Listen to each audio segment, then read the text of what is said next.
22 নম্বর অঙ্কে বলছে যদি tan a is equal to 1/√3 হয় তবে cosec square a minus sec square a divided by cosec square a plus sec square a এর মান নির্ণয় করো।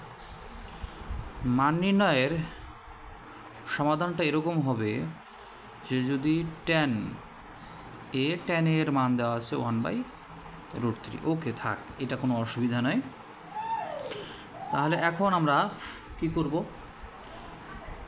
এখন হচ্ছে tan a কে ভাঙাইলে আমরা পাবো sin a divided by cos a is equal to 1/√3। আচ্ছা বলেন তো এটাকে আমরা sin a into 1/cos a লিখতে পারবো না? হ্যাঁ অবশ্যই পারবো,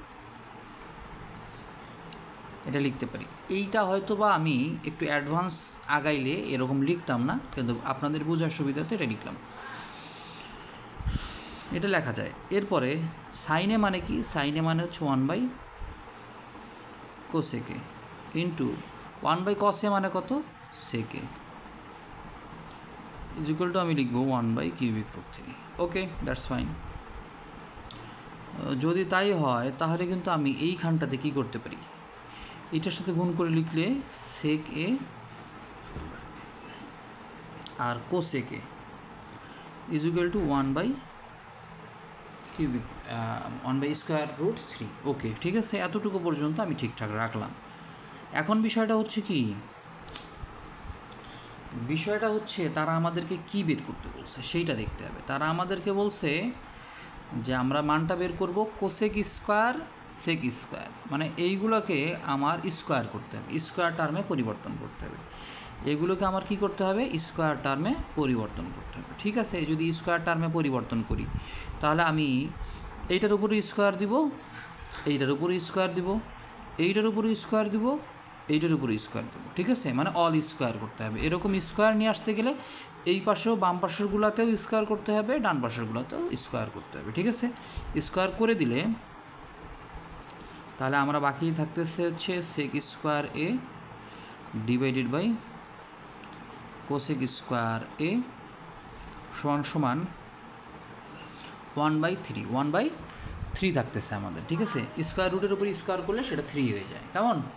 এখন আমাদের সমাধানের বিষয়টা কি, সমাধানের বিষয় হচ্ছে তারা বলছে cosec square minus sec square, মানে নিচেরটা থেকে উপরেরটা বিয়োগ করে একবার লিখতে হবে, আর নিচেরটার সাথে একবার হচ্ছে আমাদের উপরেরটা যোগ করে লিখতে হবে। মানে এটাকে আমরা বলতে পারি বিয়োজন যোজন। যদি তাই করি, নিচের অংশটুকু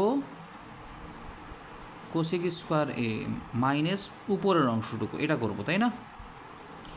যদি আমি বাম পাশে নিচের অংশ থেকে উপরের অংশ বাদ দেই তাহলে ডান পাশেও কিন্তু নিচের অংশ থেকে উপরের অংশ বাদ দিতে হবে। ঠিক আছে, ডান পাশে নিচের অংশ থেকে উপরের অংশ বাদ দিলে বাম পাশেও নিচের অংশ থেকে উপরের অংশ বাদ দিতে হবে।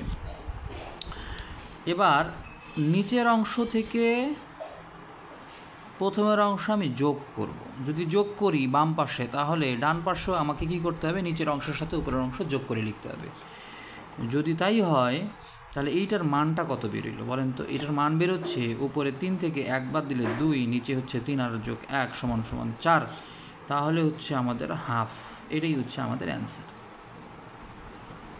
ঠিক আছে, এটাই হচ্ছে আমাদের অ্যান্সার।